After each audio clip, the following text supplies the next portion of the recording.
Merci Pierre, merci pour l'invitation.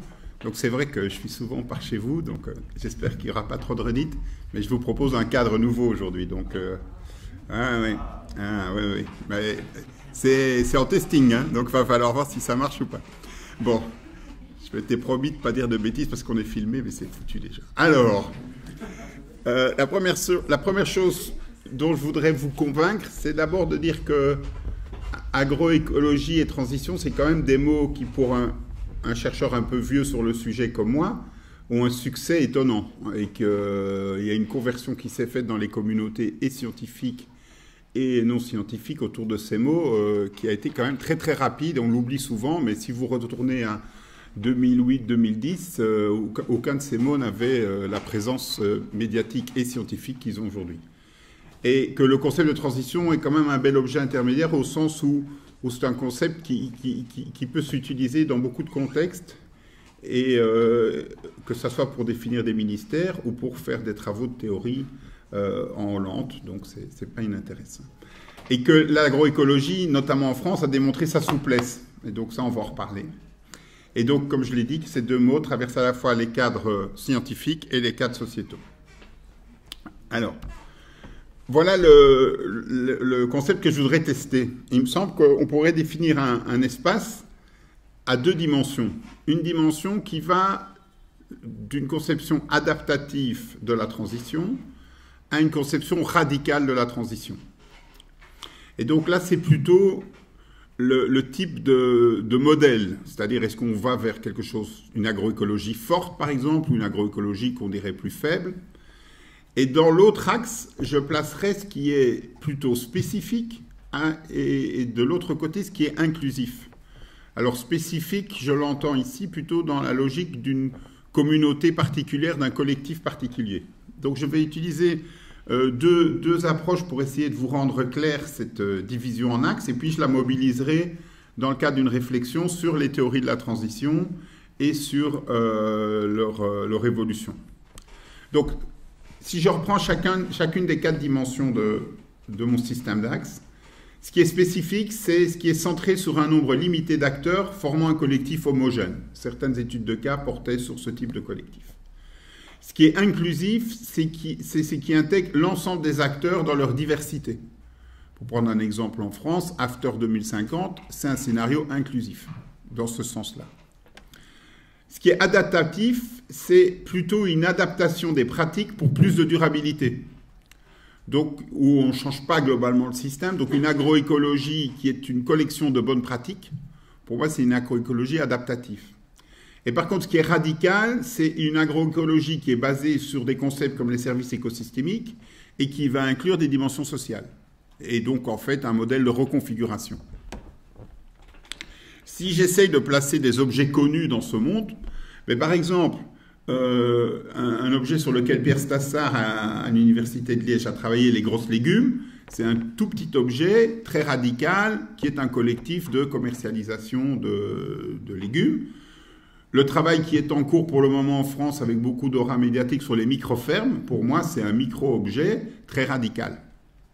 Par contre, le concept de produire autrement, c'est quelque chose qui est très inclusif puisque normalement ça a une portée sur l'ensemble du secteur agricole français, mais qui est quand même un modèle essentiellement adaptatif. Et alors je mettrai quelque chose un peu plus haut dans le modèle, par exemple les travaux de Jean-Marc Ménard et Manfares sur la diversification. Mais là justement il y a un souci de mettre un peu plus de radicalité dans le modèle.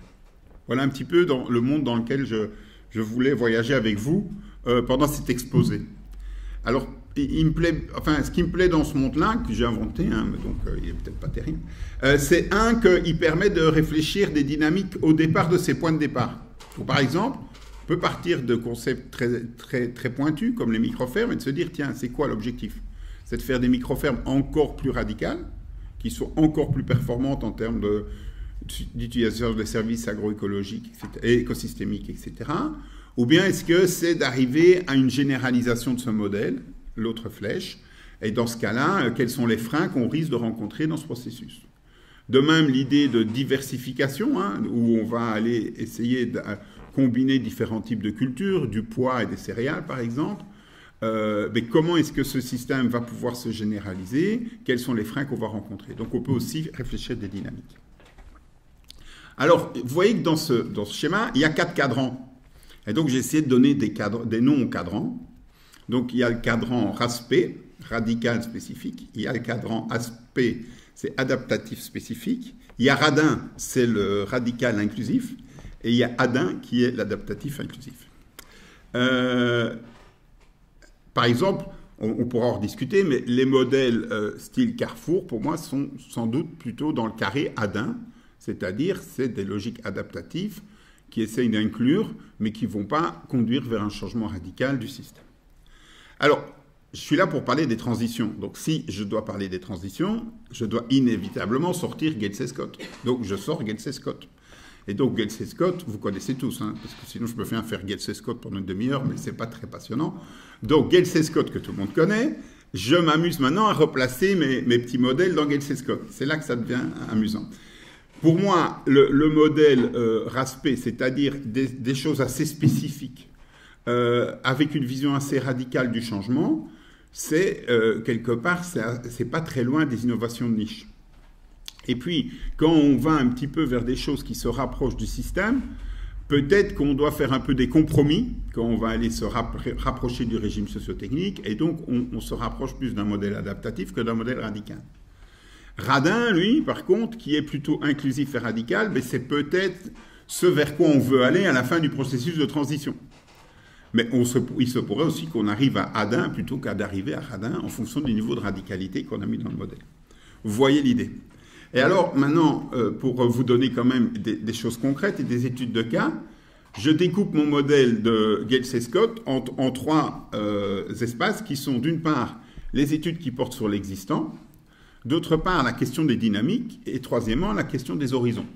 Parce que je pense que si Getz-Scott est un très très bon modèle théorique et un bon modèle aussi pour convaincre les gens que des processus de transition sont possibles, ce qui est quand même pas inintéressant, c'est aussi un modèle qui, quand on veut l'utiliser dans le concret, suppose un découpage. Parce que méthodologiquement, et on l'a encore vu avec l'exposé juste avant, ben, on ne peut pas à la fois aborder les dynamiques, ce qui implique des études longitudinales sur le long terme qu'on n'en a pas beaucoup aujourd'hui.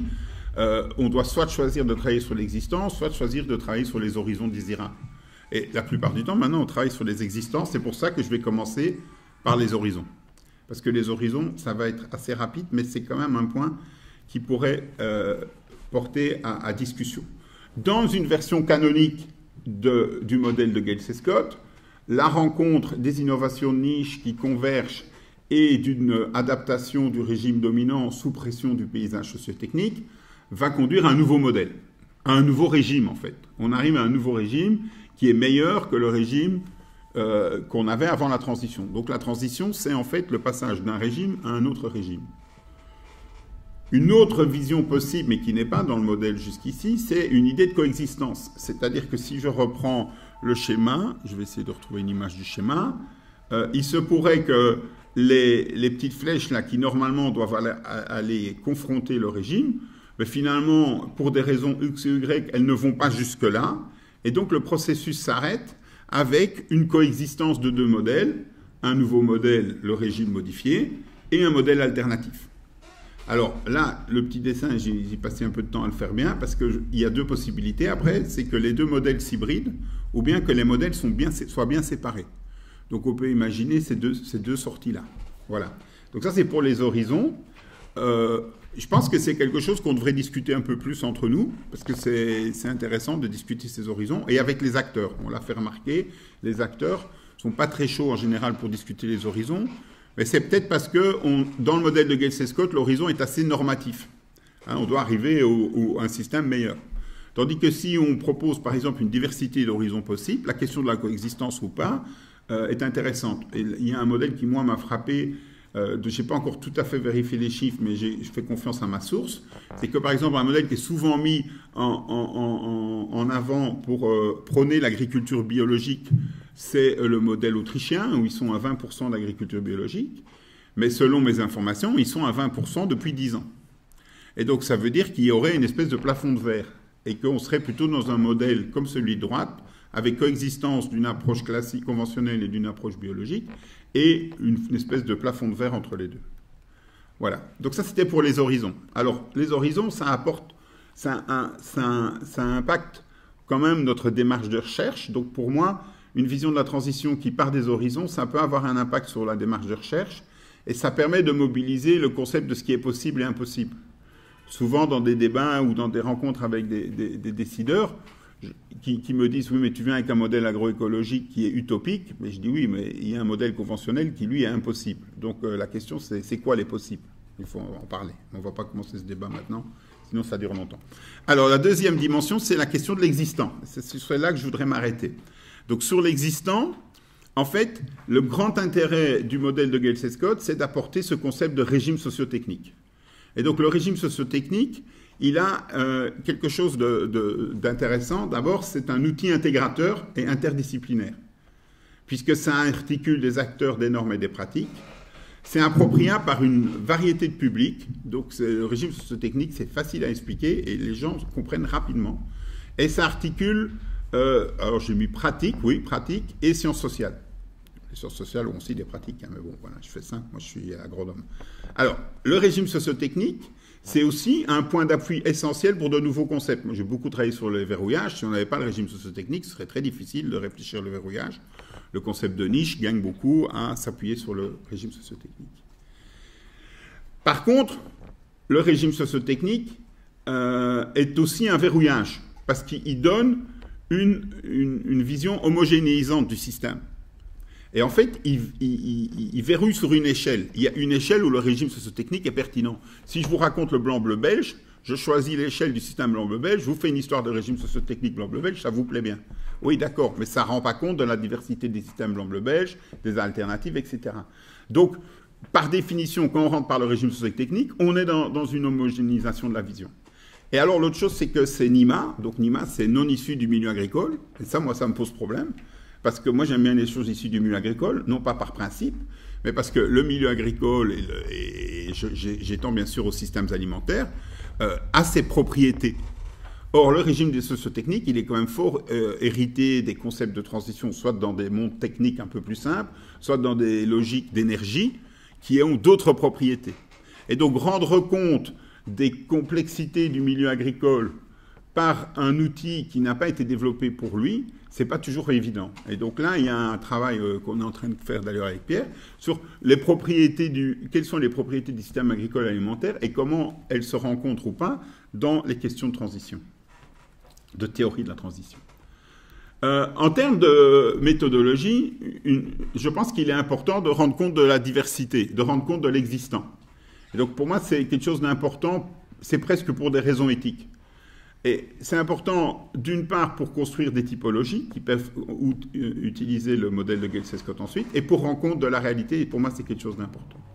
Alors, un outil que nous, on utilise, c'est l'agriculture comparée, qui permet à la fois d'avoir un bon outil de diagnostic, de rencontrer un souci d'exhaustivité, d'avoir des éléments de relativité. Je vais expliquer ça plus en détail, mais l'idée de relativité, c'est par exemple le fait que quand vous parlez des micro-fermes ou quand on parle d'agriculture urbaine, c'est quoi le poids de ces modèles-là dans les systèmes alimentaires en France aujourd'hui? Quand on parle de systèmes alternatifs pour l'usage des pesticides et qu'au global, on augmente de 15% l'utilisation des pesticides, quel est le statut des études qui montrent qu'il y a moyen de baisser les pesticides? Donc, par relativité, j'appelle cette idée de dire, par rapport à un système global, où se situons-nous? Sommes-nous dans des phases d'exploration? Sommes-nous dans des phases d'alternatives? Sommes-nous au cœur du système global? La quatrième chose pour laquelle l'agriculture comparée me plaît bien, c'est que c'est bio-ingénieur friendly. Alors, bio-ingénieur, c'est le mot qu'on utilise en Belgique pour dire ingénieur agronome. Et moi, le gros problème que j'ai, c'est que mes étudiants en master et en maîtrise et mes thésards, ils sont bio-ingénieurs. Si je leur dis, les gars, vous allez faire des sciences sociales, je vais vous envoyer en bas, parce que chez nous, les sciences sociales, c'est dans le bas de la ville. C'est comme à Saint-Germain, pour vous, quoi, hein, et nous, on est à Montparnasse. Et donc, je vais vous envoyer en bas. Le problème, c'est qu'ils ne veulent pas y aller, ils ne comprennent rien de tout ça. Aujourd'hui, ils seraient tous tombés morts. Donc, ça ne va pas. Donc, quelque chose où on leur dit, on va partir de la description des exploitations, etc., Ça, c'est possible pour eux. Et on les amène gentiment à dire, oui, mais attends, il y a un cadre de transition, Gale Scott, regarde un peu, c'est pas mal. Donc voilà. Alors une question à laquelle je ne vais pas répondre, mais comme j'y pensais à ce moment-là, je l'ai écrite là, c'est quelle place pour les études de cas? Moi, j'aimerais vraiment bien avoir un débat sur c'est quoi la place d'une étude de cas dans une logique d'agriculture comparée. Alors je vous montre une logique d'agriculture comparée que certains d'entre vous auront déjà vue, donc je vais faire vite. C'est ce travail que Teresa Lebac a fait chez moi en 2015 sur les systèmes laitiers, où on avait l'ambition de décrire tous les systèmes laitiers wallons. Donc on est parti des comptabilités agricoles, les RICA, on a échantillonné 487 exploitations en Wallonie pour lesquelles on avait les données, et puis on a fait une typologie. Ça a mis du temps quand même de faire la typologie, et on a vu qu'il y avait 5 types. Les types liés aux grandes cultures, C, les types liés aux prairies, G1, les types liés aux prairies plus intensifs, G2, et puis 2 types intensifs en termes d'alimentation, c'est-à-dire utilisant du maïs, GM1 et GM2, qui se distinguent par la quantité d'animaux qu'il y a par hectare. Il y avait encore 5 minutes. 5 minutes? Ah oui, c'est vrai. Super. Alors, quand on regarde ça, on voit qu'il y a une diversité de systèmes et surtout qu'il y a une diversité de performances. Et là, souvent, quand on travaille sur l'existant à une échelle inclusive, j'appelle inclusive, je sais que c'est un détournement de mots, mais l'ensemble, vouloir s'intéresser à l'ensemble du système wallon, sans chercher là-dedans les bons et les mauvais et en regardant un peu comment ça se comporte, mais on voit qu'il n'y a jamais personne qui est parfait. Donc ici, si je mets une échelle en bas où je mets un indicateur environnemental qui n'est pas bon, mais c'est pas grave, l'énergie par hectare, et puis un indicateur économique qui est le revenu par travailleur, mais on voit que ceux qui sont bons en revenu par travailleur sont moins bons en énergie, et ceux qui sont bons en performance environnementale sont un petit peu moins bons en revenus. Bien sûr, on pourrait discuter du différentiel en disant est-ce qu'on ne peut pas perdre 15% de revenus pour finalement avoir 86% d'amélioration de la performance environnementale. C'est un débat qui est intéressant et c'était à ça qu'ouvrait notre étude, c'est-à-dire qu'il y a un compromis à faire entre les différentes dimensions, ce qui est quelque chose d'observation courante chez les agriculteurs, mais qui n'est pas toujours évident dans la bouche des décideurs, notamment quand on parle de triple performance. Moi, je n'ai jamais compris la triple performance, parce que pour moi, c'est un triple compromis. Ce n'est pas une triple performance. Il y a des compromis à faire. Et alors, je vous montre ça pour vous dire 2 choses. La première, c'est que si on a comme ça 2 horizons possibles, ces 2 horizons possibles peuvent être un point de discussion pour celui qui est hors de la course, c'est-à-dire qui n'a pas une performance extraordinaire. Et surtout, et là le point est le plus important, surtout quand on explose un des points, ici j'explose le point jaune en haut, et je vous montre les 80 exploitations qui se cachent derrière ce point. Et vous voyez qu'il y a une diversité à l'intérieur d'un type qui est plus grande que la diversité entre les types. C'est connu, c'est bien connu. Alors, je reviens à la théorie de la transition. Une utilisation concrète de la théorie de la transition, c'est de dire on a un système basé sur le maïs en jaune, on a un système de niche plus autonome basé sur l'herbe ou du foin. Comment vous appelez ça? C'est joli. Comment Tout foin. Nous, on n'utilise pas ça. Je vais ramener ça parce qu'ils n'utilisent pas ça, c'est trop beau. Tout foin. Et puis, on peut imaginer qu'à un moment, par un processus Gale-Scottien, on fait une convergence. OK, il me reste 2 minutes. Mais si je mets maintenant mon deuxième dessin, j'obtiens ça, mon deuxième dessin avec toutes les exploitations. La réalité, c'est ça. Et donc, à ce moment-là, comment est-ce que je mobilise Gale Scott dans une réalité où les points couvrent un peu tout l'espace des possibles et où la distinction entre niche et régime est très compliquée. Et finalement, où niche et régime caricaturent un monde qui, pour les agriculteurs, souvent est inaudible. Parce que le régime, c'est des Américains sur feedlot, comme faire le film Demain, et la niche, c'est des gars qui font de la permaculture sur un toit à Paris. Et donc, à ce moment-là, où se situent les 90% des agriculteurs qui se trouvent ni dans l'un ni dans l'autre? Je caricature à peine. Bon, c'est grave d'ailleurs que je caricature à peine. Donc voilà. Alors, je vous parle en une dia des dynamiques, simplement pour vous dire que... Oui, je vais passer ça. Ah oui, c'est celle-là que j'aime bien.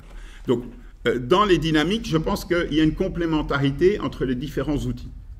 Alors, l'agriculture comparée, qui est cette approche que je viens de vous expliquer par les données de Teresa, ça permet finalement d'aller vers plus d'inclusivité, de couvrir plus large.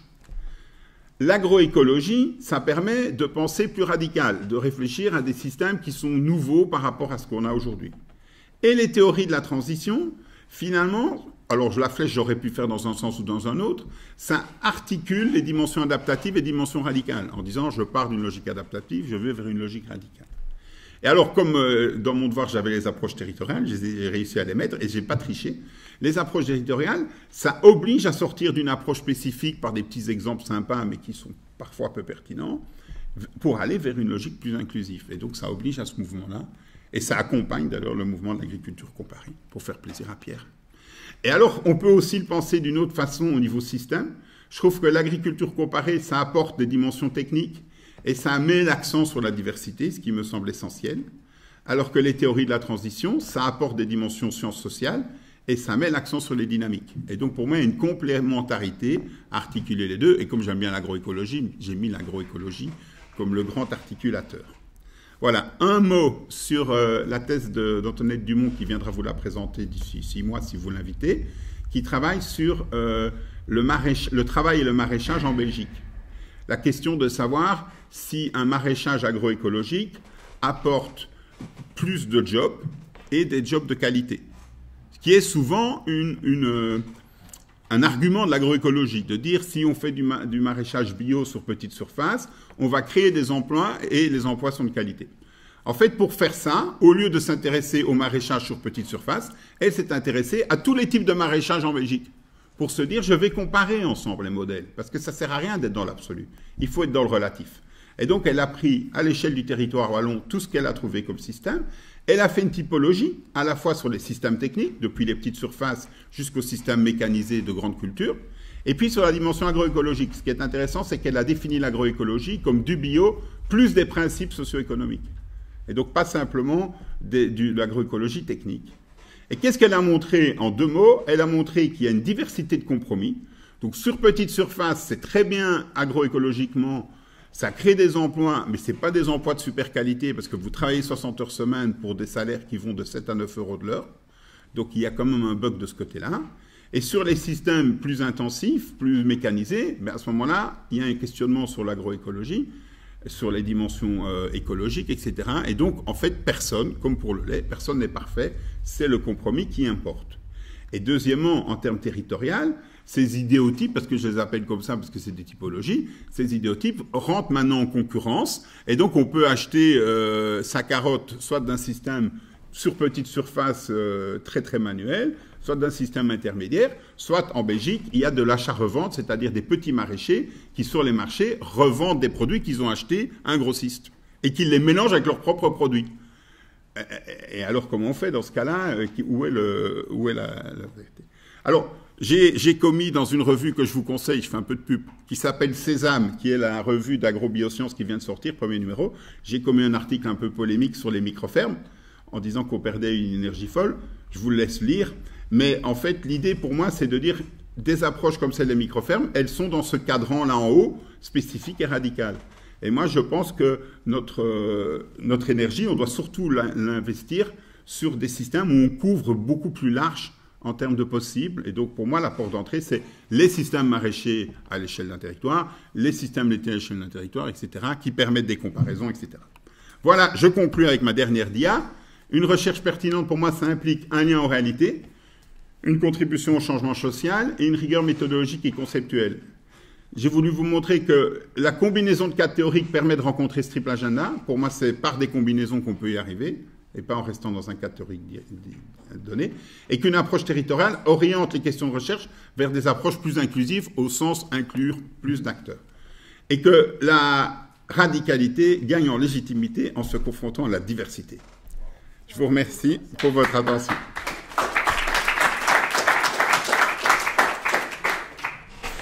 Merci beaucoup pour cette brillante présentation, déroulement des idées. Donc il y aura certainement des questions parmi ceux qui connaissent déjà les autres. Donc, nous avons 10 minutes pour quelques questions. Petite question sur votre approche. Voilà. Salman Maloudi, l'équipe de coordination.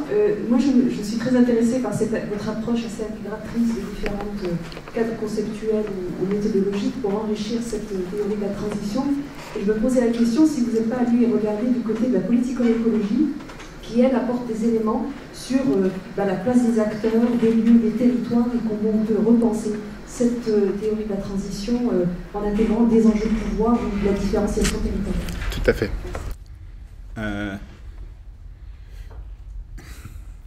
Tout à fait. Alors là, c'est là qu'il manque quelque chose dans l'exposé. C'est bien, vous l'apportez, super. En fait, on ne peut pas tout faire. Et donc, je pense que quand on se situe en tant qu'individu dans ce dessin, et il manque beaucoup, on pourrait mettre la politico-écologie quelque part, comme individu, on a des compétences, on chemine, mais à un moment, il faut collaborer. Et donc, par exemple, sur cette question de coexistence, Pierre, tu m'excuses que je t'interpelle, mais voilà, quand Antoinette, la thésarde qui travaille sur les maraîchages, a voulu s'intéresser à des échelles de coexistence, de rapports de force et tout, ben, elle a été à Montpellier.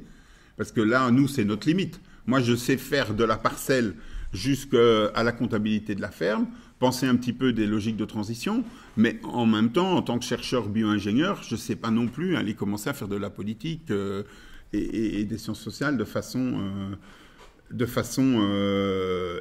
efficace et compétente.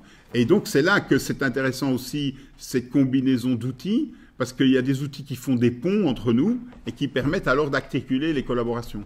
J'ai horreur du concept d'interdisciplinarité parce que c'est un concept bateau et où on fait souvent du copier-coller. Ça ressemble un peu au projet européen où on se bat pour avoir l'argent et puis on repart chacun avec son pactole. On dirait les pirates qui ont attrapé un bateau. Hein, et puis après, on se revoit tous les ans et on essaye de coller ensemble les trucs qui ne tiennent pas. Bon, je caricature, mais à peine de nouveau.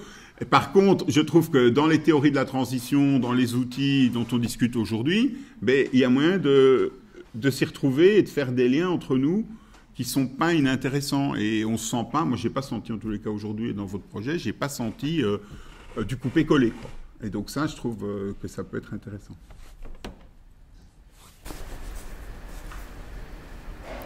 D'autres questions? Réagir. Oui.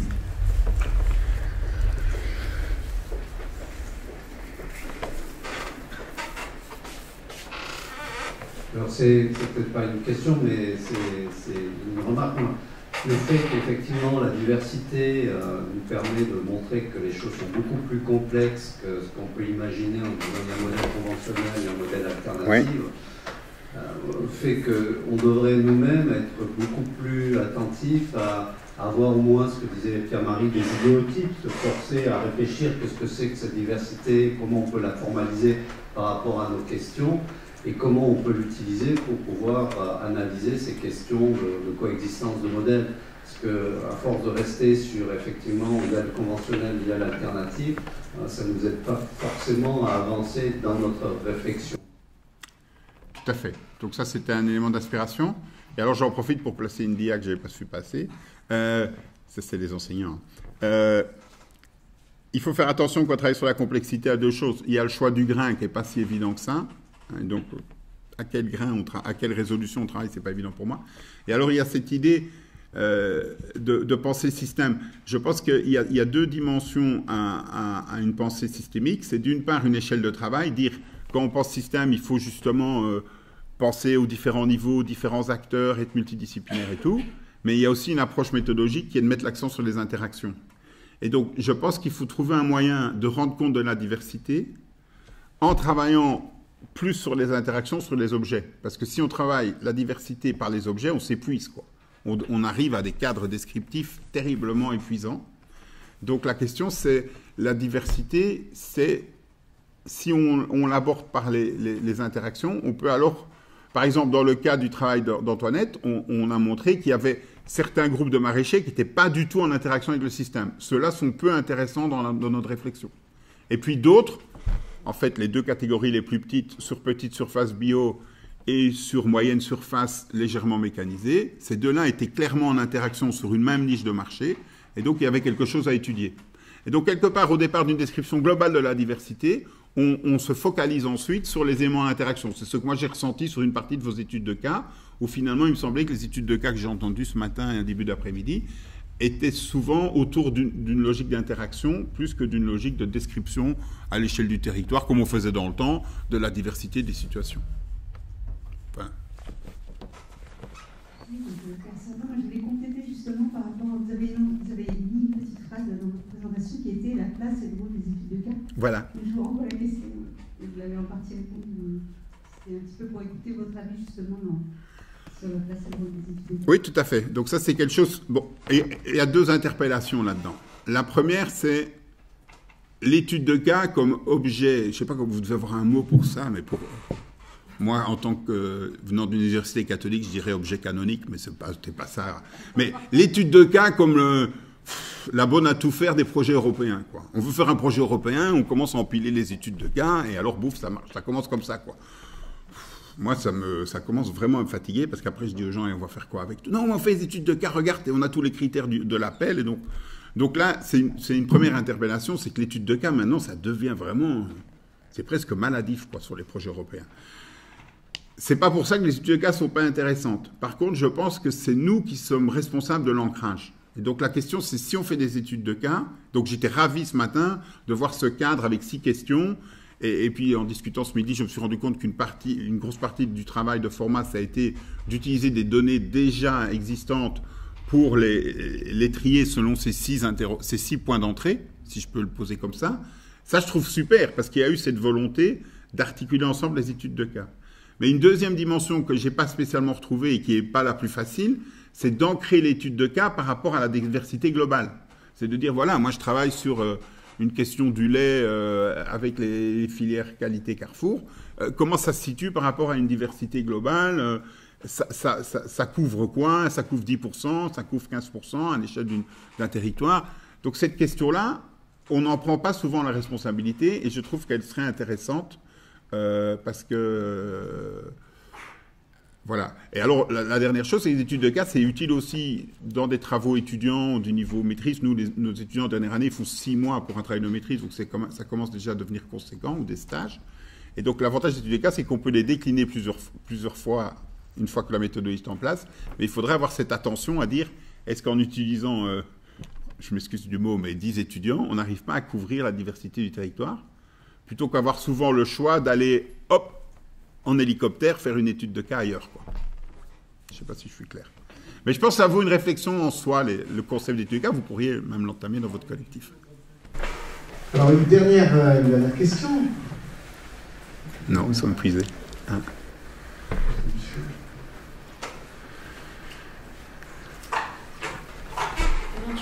Moi, j'avais une question par rapport à l'action et par rapport aux acteurs. Parce qu'on voit bien les cadres théoriques, comment ça peut parler aux chercheurs, enfin, en tout cas, ça nous parle. Mais de quelle manière ça pourrait servir aussi, justement, pour accompagner ces transitions, puisque ça fait aussi partie des questions qu'on se pose. Est-ce que ça peut parler à des acteurs? Est-ce que ça peut les aider à faire des choix dans les actions et éventuellement comment nous, chercheurs, on pourrait accompagner ces dynamiques d'acteurs? Tout à fait. Alors là, j'ai une réponse très précise et qui démarre de là, et qui est du vécu d'il y a 6 mois. Non, d'il y a 6 mois, oui. Juste 6 mois. Oui, en mai. En mai, il y a 1 an, mon ministre de l'Agriculture à moi, il s'est levé le matin et il a dit « On va faire une Wallonie zéro phyto ». Alors, il n'a pas dit quand, mais ça avait l'air d'être bientôt. Et donc, après, le lendemain, tous les syndicats agricoles qui ont dit « C'est impossible ». Alors, c'est pas grave, il a dit « Si c'est impossible », il a téléphoné à toutes sortes de profs d'UNIF pour faire une étude. Personne n'a voulu. Moi, je me suis lancé à l'eau. J'ai dit « Je veux bien faire quelque chose ». Puis on a fait une étude pour montrer qu'il pourrait avoir un intérêt en termes de santé, d'environnement et même économique. Et puis après, les syndicats agricoles, ils ont vraiment été très très fâchés, quoi, en disant mais c'est complètement irréaliste, c'est vraiment croire que du bio à 100% c'est possible et tout. Et alors en utilisant l'étude de Teresa, j'ai convaincu et les syndicats et le ministre du fait que ce qu'il fallait, et After 2050 qui est pour moi un bon modèle, ce qu'il fallait c'était pas arriver à zéro phyto en mettant un modèle en avant par rapport aux autres, et donc c'était pas 100% bio. On pouvait arriver à zéro phyto en partant de la diversité des situations existantes et en jouant sur l'évolution de ces situations et surtout le poids relatif des différents modèles. Par exemple, ici, si on veut utiliser moins d'intrants importés des États-Unis et d'Argentine, ben, on sait qu'on doit mettre plus de poids relatif sur les modèles à l'herbe et diminuer le poids relatif des modèles à concentrer. Et alors, on arrive à des schémas de transition où on dit, on part de l'existant. Et en disant ça, on recrée le dialogue. Et moi, qui n'ai jamais été invité à la FNSEA belge, qui s'appelle La Foi, ils m'ont déjà invité 3 fois depuis le mois de mai de l'année passée. Parce qu'en fait, maintenant, ils se retrouvent. On a un point d'entrée. Ils disent, ah mais oui, mais moi, je suis là quelque part. Et alors, une fois qu'on commence par là, on peut commencer à discuter une transition. Donc moi, je pense qu'effectivement, la condition pour avoir un dialogue avec les acteurs, c'est de sortir d'un cadre normatif et de travailler plus sur une analyse de l'existant. Moi, je pense que on a perdu le lien avec les acteurs parce qu'on a des cadres normatifs. Alors, les acteurs qui s'y retrouvent sont copains avec nous, mais sont souvent minoritaires. Et la plupart des acteurs qui pourraient être intéressants dans le débat, on ne les voit plus parce qu'ils disent « Ah non, mais Barret, c'est l'agroécologie. » Donc, on ne va pas le voir. Donc, tant que j'étais Barret l'agroécologie, les syndicats ne voulaient pas me voir. Quand je suis Barret, ben, je peux vous expliquer comment fonctionne le système laitier. Je suis invité. Après, je leur parle d'agroécologie. Merci beaucoup. Merci.